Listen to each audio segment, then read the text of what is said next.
శ్రీవేంకటేశాయ నమః. హరే రామ రామ రామ హరే హరే, హరే కృష్ణ కృష్ణ కృష్ణ హరే హరే, హరే రామ రామ రామ హరే హరే, హరే కృష్ణ కృష్ణ కృష్ణ హరే హరే, హరే రామ రామ హరే హరే, హరే కృష్ణ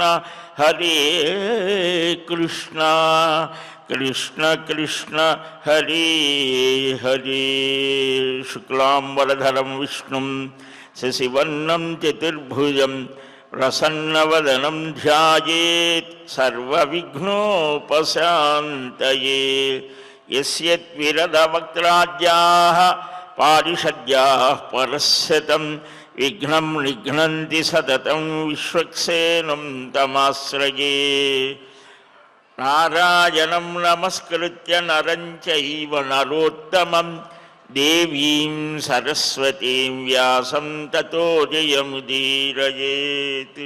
నమః శ్రీ వెంకటేశాయ, నమో బ్రహ్మోదరాయ చ, నమః శాంతాయ కృష్ణాయ, నమస్తే అద్భుతకర్మణి, అప్రాకృత శరీరాయ శ్రీనివాసాయ తే నమః.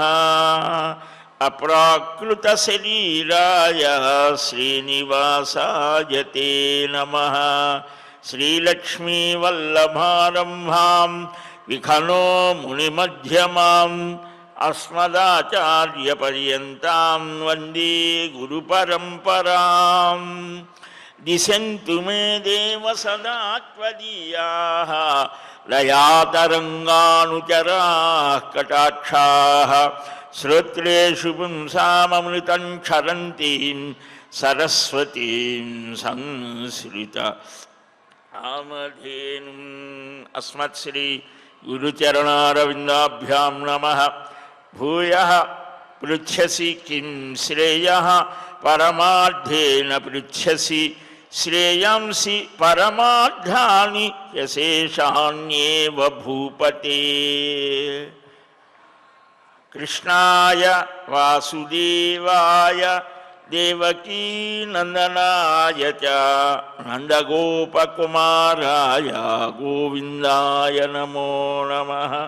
వందే బృందావనాసీనం ఇందిరానందమందిరం, ఉపేంద్రం సాంద్రకారుణ్యం పరానన్నం పరాత్పరం. బ్రహ్మ విష్ణు మహేశాఖ్యా యస్యాంస లోకసాధకాః, తమాదిదేవం చిద్రూపం విశుద్ధం పరమం భజే. ప్రియ భగవద్బంధువులరా, పరమ పావనమైన దివ్యధామం ఈ వెంకటాచల క్షేత్రంలో నిత్యము స్వామివారి యొక్క దివ్యనామాన్ని వింటూ ఆ వేద పారాయణల్ని శ్రవణం చేస్తూ అఖండ హరినామ సంకీర్తనలను చేస్తూ కాలాన్ని ఎలాగైనా గడపవచ్చు. కానీ ఇలాగ గడపటం అనేది పూర్వజన్మ సుకృత విశేషం. యాత్రకు ఎప్పుడు సాఫల్యం అంటే ఇక్కడ జరిగేవన్నీ కూడా చూడటం, వినడం, చేయడం. ఇవి చేస్తే మన జన్మ సఫలమవుతాం. ఇక్కడికి వచ్చిన దానికి ఒక పరమార్థాన్ని సాధించిన వారం అవుతాం. ఈ నాద నీరాజన వేదిక మీద ఉదయం 6 మొదలుకొని రాత్రి వరకు కూడా మనకు అనేకమైనటువంటి పురాణ ప్రవచనాలు, నృత్య గాన సంకీర్తనలు జరుగుతూ ఉన్నాయి. వీటిల్ని మనం చక్కగా సద్వినియోగం చేసుకోవాలి. స్వామి యొక్క దివ్య నామావళిని స్మరిస్తూ వాటిల్లో పురాణ పురుష గోవింద అని అంటాం. ఏంటి పురాణ పురుష అనే దానికి అర్థం మనం చూస్తే, ఈ పురాణాలన్నీ కూడా ఆయనకు ఒక అవయవ స్థానంగా చూపించాడు. పద్మపురాణం ఆయనకు హృదయస్థానం, బ్రహ్మపురాణం శిరస్సు, గరుడ పురాణం మజ్జ, వామన పురాణం చర్మం, భాగవతం ఊరువులు అని అన్నారు. బ్రహ్మాండ పురాణం అస్థులు ఎముకలన్నమాట. మత్స్య పురాణం మెదడు, కూర్మ పురాణం వెన్ను, లింగ పురాణం కుడి చీలమండాడు, వరాహ పురాణం ఎడమ చీలమన్, నారద పురాణం ఇప్పుడు మనం అవగాహన చేసుకునేటువంటి నారద పురాణం నాభిస్థానం అన్నారు. స్కాంద పురాణం ఈ వెంట్రుకలు, వాయు పురాణం ఎడమ భుజం, విష్ణు పురాణం కుడి భుజం, అగ్ని పురాణం ఎడమ పాదం, మార్కండేయ పురాణం కుడిపాదం, బ్రహ్మవైవర్తం ఎడమ మోకాలన్నారు, భవిష్య పురాణం కుడి మోకాలు. ఇలాగా అంటే ఒక ఆకారాన్ని మనం పెట్టుకుంటేనే కానీ మన మనస్సు దృఢపడదు. ఈ పురాణాలన్నీ కూడా ఆయనకు ఒక విశేషమైనటువంటి ఆకారాన్ని ఇచ్చేది. అందుకనే మనం పురాణ పురుష, ఈ పురాణాలన్నీ మనం ఆ అవయవ స్వరూపంగా ధ్యానం చేస్తే అవయవి అయినటువంటి, అంటే ఈ అవయవాలు అంటే ఈ పురాణాలన్నీ కలిగినటువంటి స్వామి రూపం మనకు ఎప్పుడూ కూడా ధ్యానంలో నిలుస్తోంది. సృష్టికర్త యొక్క స్వరూపాన్ని తెలియజెప్పేది బ్రహ్మపురాణం. ఆయన ఎలాగ పుట్టాడో చెప్పేది పద్మపురాణం. ఆ పద్మానికి మూలం ఏమిటి అని చెప్పేది విష్ణు పురాణం.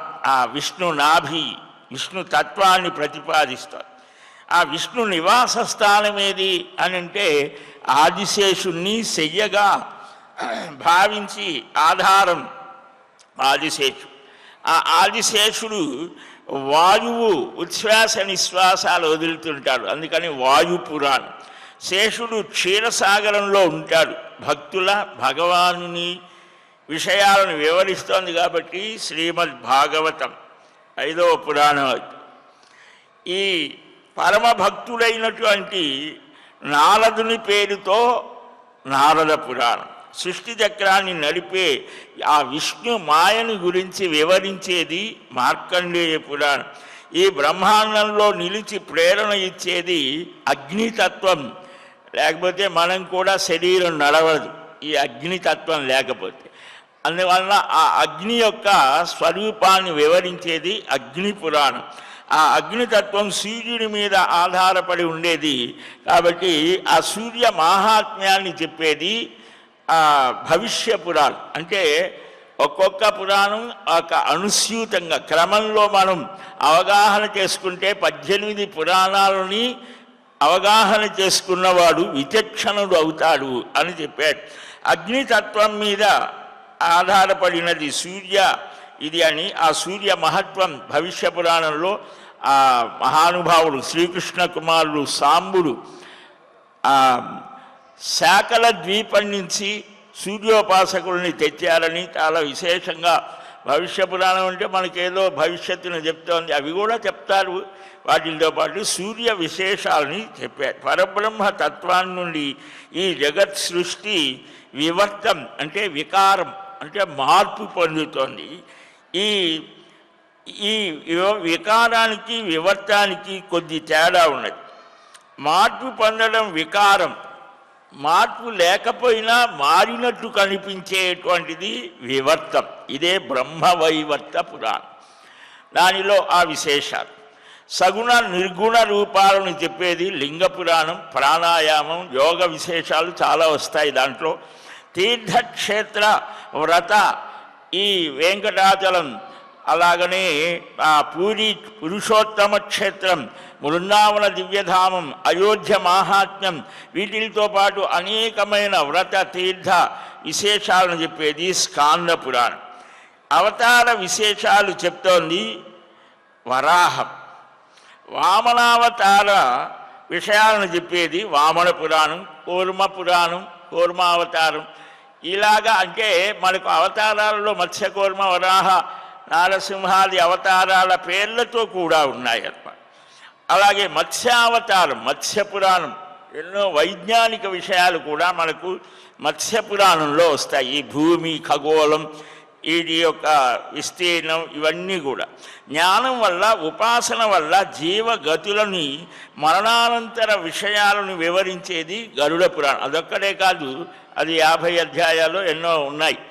కానీ అనేక విశేషాలు, లౌకిక జీవనంలో మనుష్యులైన వాడికి కలిగే ఆటంకాలు, వాటిని తొలగించడానికి ఏ మంత్ర సాధన చేస్తే వాటి ఫలితం, అలాగా అనేక విషయాల్ని గరుడ పురాణం చెప్తుంది. సమస్త విషయాలని, బ్రహ్మాండంలో ఉన్నటువంటి సకల విషయాలను చెప్పేది బ్రహ్మాండ పురాణం.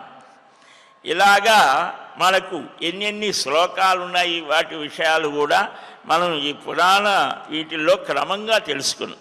ఇప్పుడు నాభిస్థానమైనటువంటి నారద పురాణాన్ని మనం చాలా అధ్యాయాలు చెప్పుకోవడం జరిగింది. వాటిల్లో ఏకాదశి మాహాత్మ్యం, పూర్ణిమ విశేషాలు, గంగావతరణం, ఇలాగ ఎన్నెన్నో విషయాలు ఆయన అడగటం, చెప్పడం. నారద మహర్షి అడుగుతుంటే బ్రహ్మమానస పుత్రులు సనందన మహర్షి చెప్పడం జరుగుతోంది. నిన్న మనం చెప్పుకున్నాం ఈ భరతోపాఖ్యానం, జడభరతోపాఖ్యానం, ఈ జన్మ కర్మలలో ఉండేటువంటి విషయం.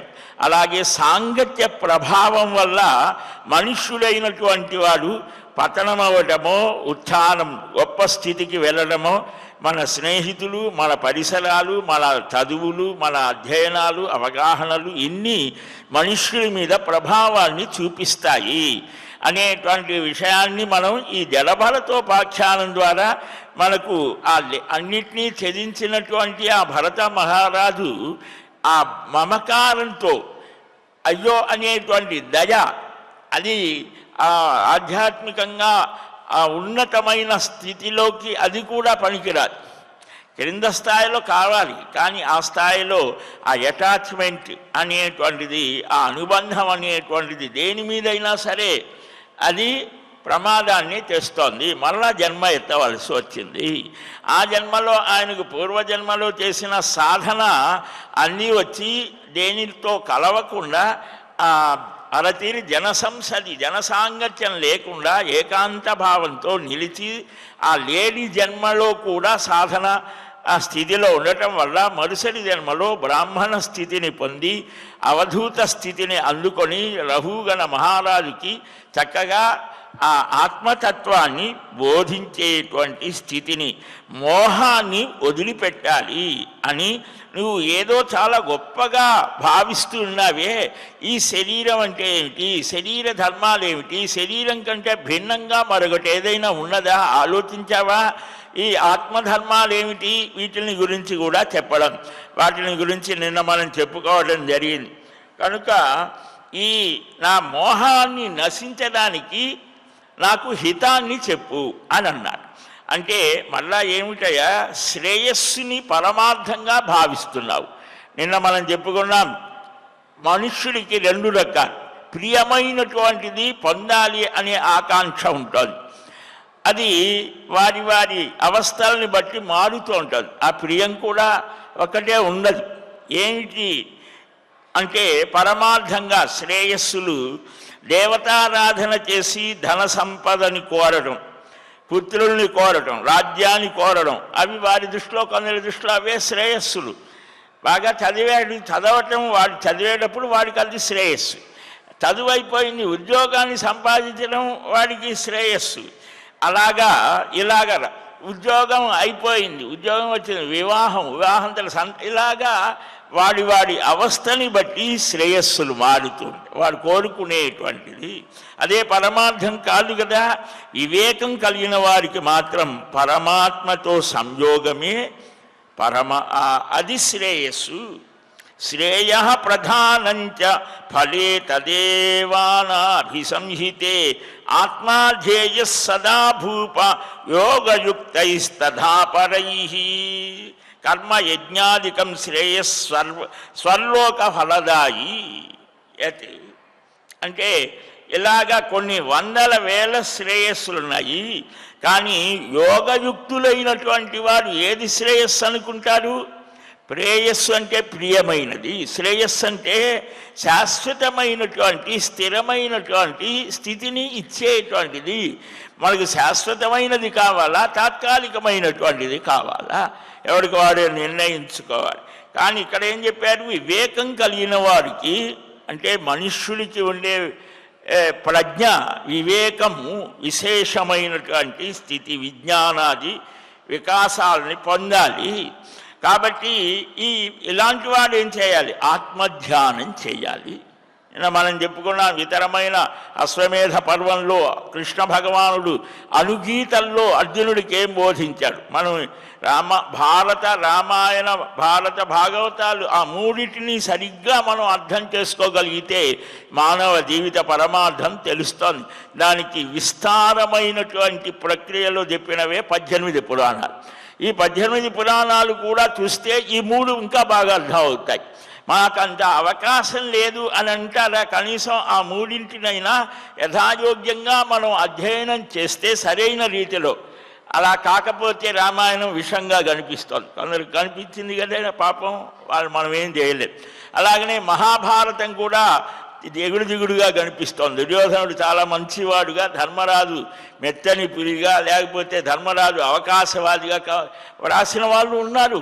అలాగనే భాగవతం ఇలాగా వారి వారి దృష్టికోణం, వారి సంస్కారం, ఆ సంస్కారం అనేది జన్మాంతర సంస్కారం చేత వాడికి ఆ ప్రేరణ కలుగుతోంది, బుద్ధి ప్రేరణ. కాబట్టి ఆత్మధ్యానం చేయాలి.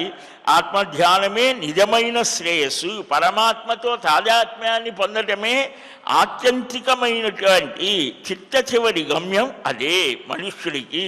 ఇవి తక్కినవన్నీ కూడా సంతానం, అధికారం, మరొకటి ఇవన్నీ కూడా తాత్కాలికములైనవే అని ఎవరికి వాడికే దృఢ ప్రత్యయం కలగాలి.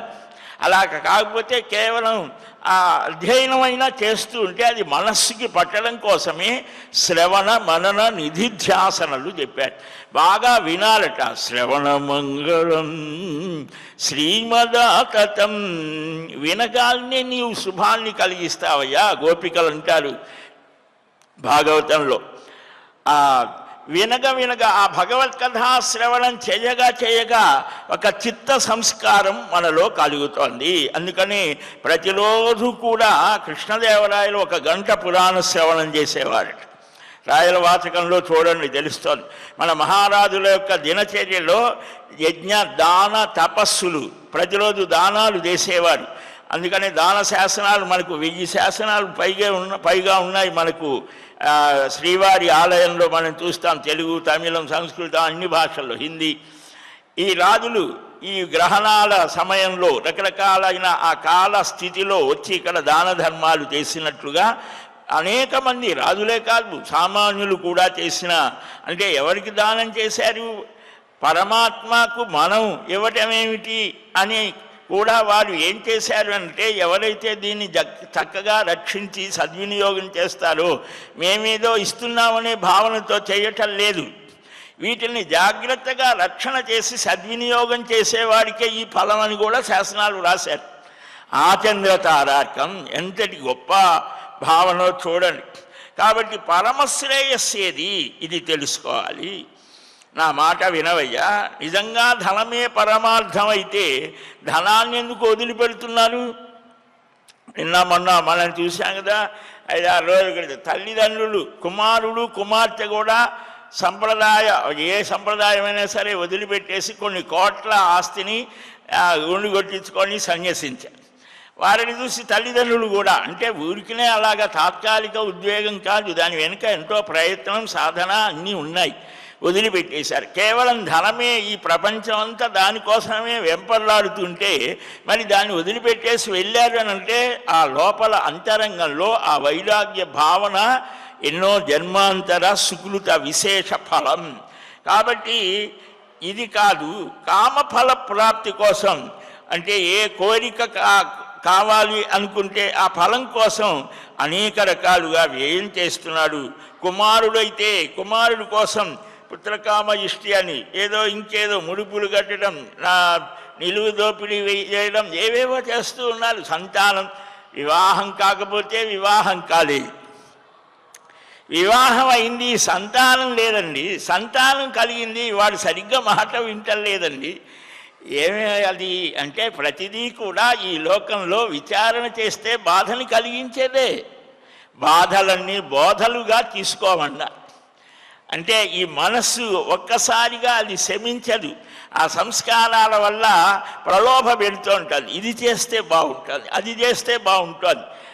అలాగా ఈ మానవుని మనస్సు రకరకాలుగా పోతోంది. కనుక నీవు ఒకటి అని నిశ్చయించుకో. ఇలాగ ఈ జగత్తులో ఏది కూడా నియతంగా ఇదే ప్రధానమైనది అని చెప్పటానికి లేదు. వాడి స్థితిని అనుసరించి అవసరాన్ని బట్టి ప్రతివాడు ఇదే నాకు ప్రధానమైన లక్ష్యం అంట. అజేస్ కొట్టడమే లక్ష్యం అంటాడు ఒకడు, ఇంకొకడు ఏదో నృత్యంలో నేను పెద్ద, సంగీతంలో గొప్ప స్థితి అంటే వాడి లక్ష్యాలను బట్టి వాడు ప్రయత్నం చేస్తాడు. కానీ ఆత్మదర్శనమే, ఆత్మానుభూతిని పొందడమే లేదా పరమాత్మానుభవాన్ని పొందడమే నాకు పరమ లక్ష్యం అనేవాడు ఉన్నాడా ఎక్కడైనా? మనుష్యానాం సహస్రేషు కశ్చిత్ యతతి సిద్ధయే యతతామపి సిద్ధానాం కశ్చిన్ మాం వేత్తి తత్వతః. గీతలో గీతాచార్యుడు శ్రీకృష్ణ భగవానుడు చెప్పాడు, వేల కొలది మనుష్యుల్లో ఎవడో కొంతమంది దీని మీద అవగాహన కలిగి ఉంటారు. వారిలో కూడా కశ్చిన్మాం వేత్తి తత్వతః, తాత్వికమైన దృక్పథంతో తనను, తత్వం అంటే అసలు స్వరూపం, నిజస్వరూపం, దాన్ని గుర్తించేవాడు చాలా తక్కువయ్యా.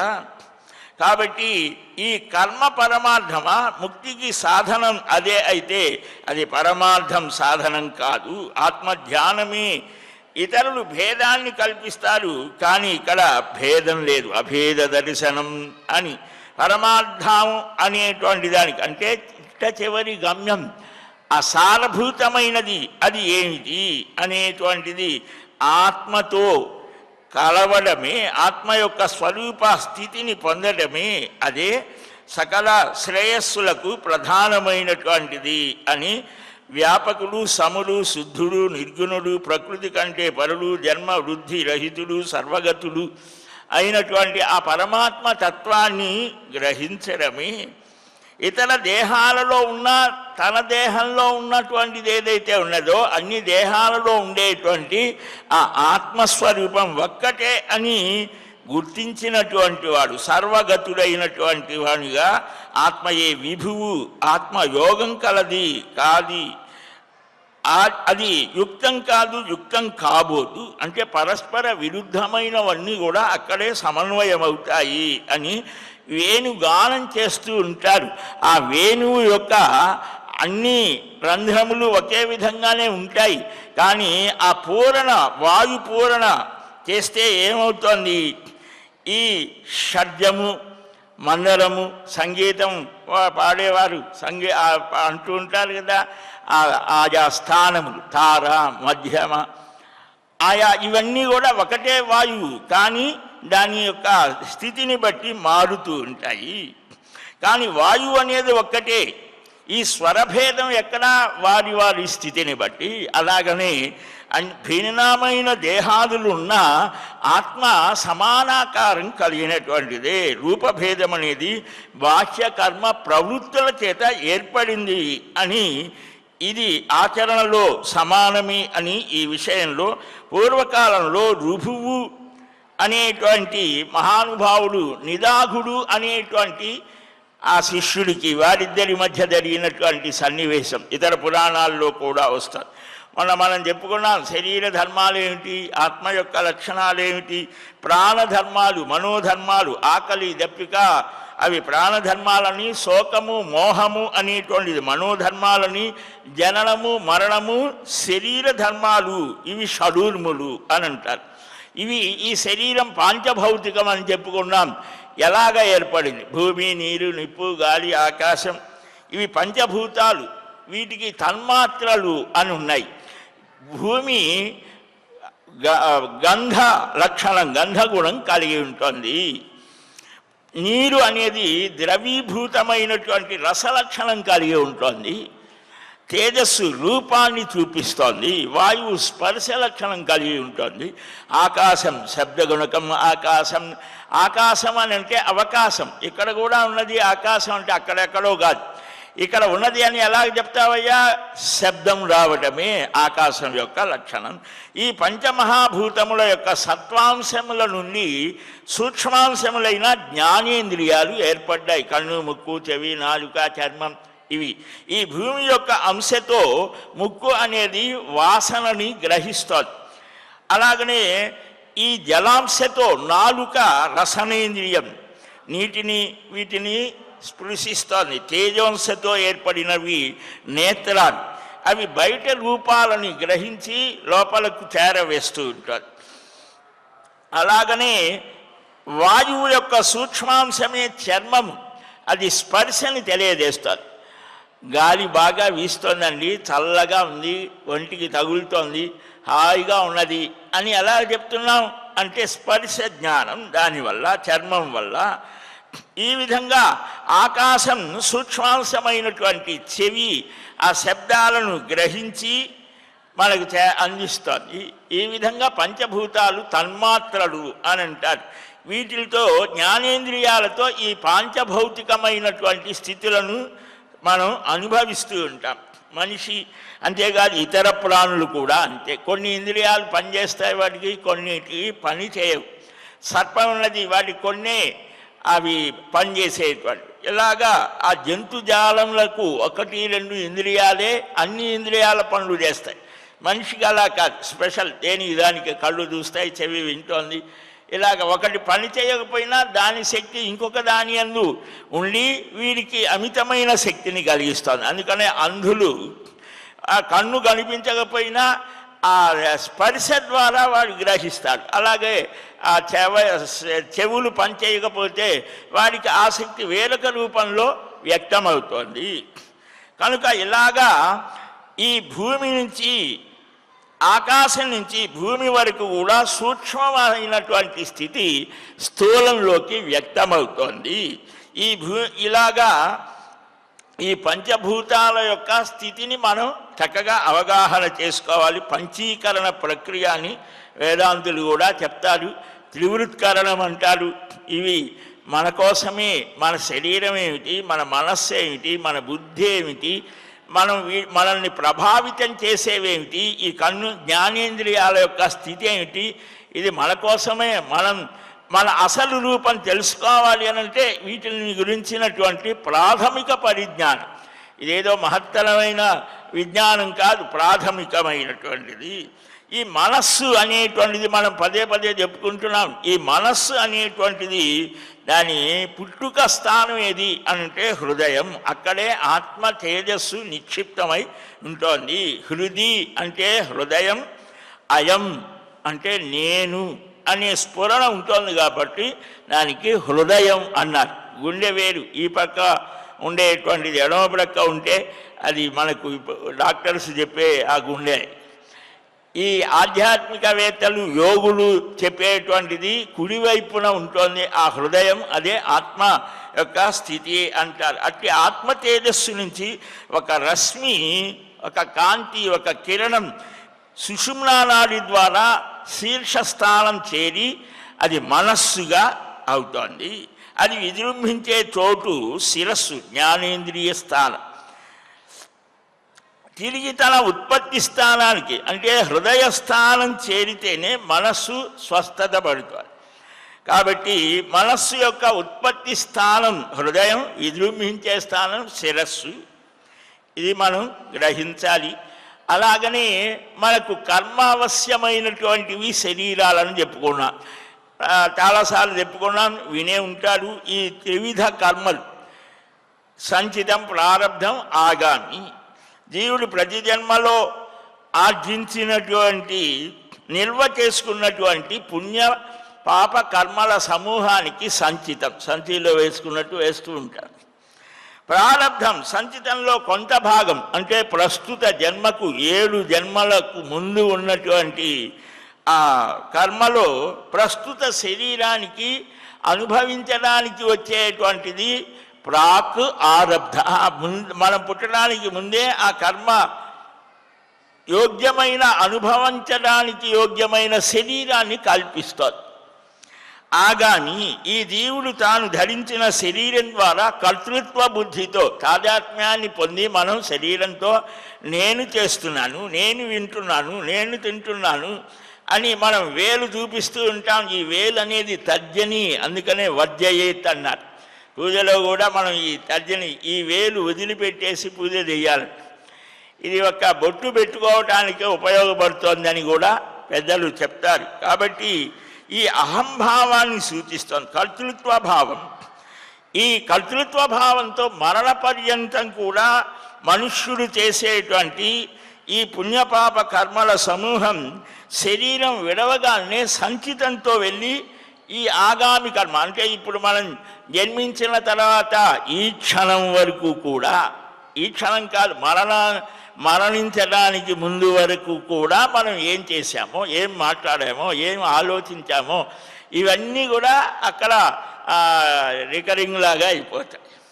వీటిల్లో సంచితం అనేది అయితే ఎలాగయ్యా ఈ కర్మానుభవం అనుభవిస్తూ ఈ కర్మల వల్ల మళ్ళా జన్మలు పొందుతూ జన్మల వల్ల కర్మలు చేస్తూ ఇంతేనా, బ్రతుక్కి ఇంకేమీ లేదా అంటే వేదాంత శాస్త్రం. ఎందుకంటే నువ్వు ఏడవరా బాబు, నువ్వు భయపెట్టడానికి చెప్పటల్లా, నీవు ఈ సర్వ భయాలు వదిలించుకొని ఆ దివ్యానుభూతి పొంది శాశ్వతమైనటువంటి నువ్వు ఏదైతే సుఖం అనుకుంటావో, ఆనందం అనుకుంటావో, సంతోషం అనుకుంటావో దాన్ని నిరంతరం ఎప్పుడు వదలని సంతోషం, సుఖం, ఆనందం పొందేటువంటి మార్గాన్ని శాస్త్రానికి బోధిస్తుంది. వీటిలో సంచితం అనేది అనాది కర్మ సంచితం, అనాద్య విద్య అని కూడా అంటూ ఉంటాము. ఎప్పుడు దానికి ఆది లేదు, స్టార్టింగ్ పాయింట్ లేదు. అయినా సరే దాన్ని మన వాళ్ళు పురాణాల్లో కూడా చెప్తారు. బ్రహ్మగారు మొదటి సృష్టిలో అందరూ మామూలు వాడు. మనం ఒక చోటకి వచ్చా, బస్సులోనో, ట్రైన్లోనో, కారులోనో, ఏరోప్లేన్లోనో పక్కవాడు కూడా కలిశాడు. వాడితో ఒక సంబంధం కలిసింది. ఆ సుఖ దుఃఖాలు పంచుకున్నారు, ఇక్కడ అడ్రస్లు తీసుకున్నారు, ఫోన్ నెంబర్లు తీసుకున్నారు, ఇక్కడికి వచ్చి కలిశారు, చూశారు, వెళ్ళారు. ఇంటి దగ్గర నుంచి బయలుదేరిన తర్వాత వాడెవడో తెలియదు, వీడెవడో తెలియదు, కానీ మధ్యలో ఒక అనుబంధం కలిసింది. వెళ్ళిన తర్వాత ఇంకేదో సంబంధాలు కలిశాయి, ఆ కోడళ్ళని తెచ్చుకున్నారు, కొడుకు, ఇంకా ఏవేవో చేశారు. ఇదంతా కర్మే.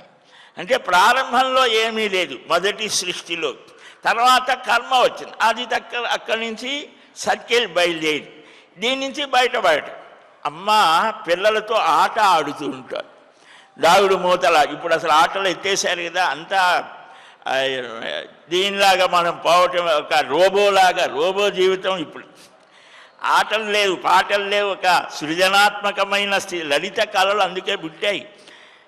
సరే, ఈ అమ్మ వెనక ఏం చేసేది, కళ్ళకు గంటలు కట్టి నన్ను ముట్టుకో, పట్టుకో, అదొక ఆట. ఆ ఆటలో ఒక ఆనందం. అలాగా పరమాత్మ కూడా జీవులతో ఆట ఆడుతాడు. ఏమిటా ఆట? తనను మరచి ఉన్నటువంటి వాడిని గుర్తుపట్టడమే. కాబట్టి సంచితం అనేది స్వస్వరూప జ్ఞానం చేత అంతరిస్తుంది. ప్రారబ్ధమైనది అనుభవిస్తేనే పోతుంది.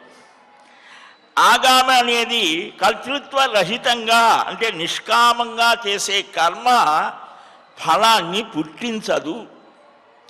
కాబట్టి అందుకనే మనకు కృష్ణ కర్మ అన్న, మనం నిద్రలేచిన దగ్గర నుంచి చేసే ప్రతి పని కూడా, అందుకనే నిద్రలేవగానే ఆయనకి ప్రభాత సేవ చేస్తారు, మేలుకో, ఇలాగ పాటలు పాడుతారు. విన్నపాలు వినవలే వింత వింతలు, అన్నమయ్య పాడినట్టుగా. అంటే తమకు ఏ అనుభవాలైతే ఉన్నాయో అవన్నీ పరమాత్మ మీద అప్లై చేసి ఆయనకు ప్రభాత సేవలని, ఆరగింపులని ఆరగించి కూర్చున్నాడు అల్లవాడే అని, ఇలాగా. అంటే తాము చేసే ఆహారం తీసుకోవాలి. ఆ ఆహారం అనేటువంటిది దేనికోసం?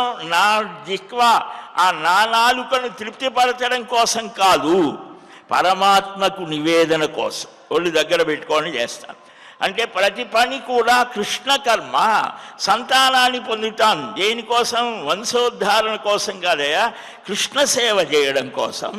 ఇలాగ మనం చేసే ప్రతి పనిని కూడా భగవత్పరంగా భావన చేస్తే అది కర్మ ఫలాన్ని ఇవ్వదు, కొత్త ఉత్పత్తిని ఉండదు ఆ కర్మ. అందుకనే మనకు దీనిలో చెప్తారు మహానుభావులు, రాస పంచాధ్యాయిలో గోపికలకు అంతకుముందు ఉన్నటువంటి జన్మార్జితమైన కర్మలు వేయించిన విత్తలంలాగా ఆ కర్మ ఫల ఉత్పత్తిని నాశనం చేసి, అంటే వారు చేసేటువంటి ఏ కర్మలకు కూడా పుణ్యపాప ఫలాలను ఇవ్వదు. అంతగా పరమాత్మ ధ్యానంలో నిమగ్నమై పుణ్యపాప స్థితిని దాటారట. అప్పుడు నీకు ఈ కర్మ అనేది అంటదు పొమ్మ. ఇది మన వాళ్ళు ఇప్పుడు రెమెడీ అంటుంటారు కదా ప్రతిదానికి. ఈ జన్మ కర్మల యొక్క స్థితి నుంచి పోవటానికి ఏమిటి అంటే కేవలం భగవత్పరమైనటువంటి భావనతో నీవు ఏ పని చేసినా ఆ కర్మ దాని ఎఫెక్షన్ నీకు ఉండదు అని చెప్పారు. అంటే నిష్కామంగా చేసేటువంటి కర్మ ఫలోత్పత్తిని ఇవ్వదు, కాబట్టి అంతరించినట్టే. కనుక ఇలాగా కర్మ యొక్క స్థితిని పోగొట్టుకొని మనుష్యుడైనటువంటి వాడు పరమాత్మానుభవాన్ని అలాగ పొందాలి. దానికి అనేకమైన ప్రక్రియ విశేషాలు చెప్పారు. ద్వైతాద్వైత, విశిష్టాద్వైత, భేదాభేద, ఇలాగా అచింత్య 20 సిద్ధాంతాలు దాకా ఉన్నాయి. ఆ విశేషాలు ఏమిటో సూక్ష్మంగా అయినా మనం శ్రీనివాస అనుగ్రహంతో గ్రహిద్దాం. శ్రీకృష్ణ గోవింద హరే మురారే, హే నాథ నారాయణ వాసుదేవా, గోవింద జయ జయ గోపాల జయ జయ, రాధారమణ హరి గోవింద జయ జయ, హరే రామ రామ రామ హరే హరే, హరే కృష్ణ కృష్ణ కృష్ణ హరే హరే, హరే రామ రామ రామ హరే హరే, హరే కృష్ణ కృష్ణ కృష్ణ హరే హరే. స్వస్తి ప్రజాభ్యః పరిపాలయంతాం న్యాయేన మార్గేణ మహీం మహీశాః, గోబ్రాహ్మణేభ్యः శుభమస్తు నిత్యం. లోకాः సమస్తాः సుఖినో భవంతు. కాలే వర్షతు పర్జన్యः పృథివీ సస్యశాలినీ, దేశోऽयं క్షోభరహితో. బ్రాహ్మణాः సంతు నిర్భయాः, అపుత్రాः పుత్రిణः సంతు, పుత్రిణः సంతు పౌత్రిణः, అధనాः సధనాः సంతు, జీవంతు శరదాం శతం. శ్రేయఃకాంతాయ కళ్యాణనిధయే నిధయేర్ధినాం, శ్రీవేంకటనివాసాయ శ్రీనివాసాయ మంగళం. బలం విష్ణోః ప్రవర్ధతాం సర్వం శ్రీకృష్ణార్పణమస్తు. ఏడుకొండలవాడ వెంకటరమణ గోవింద గోవింద గోవింద గోవింద.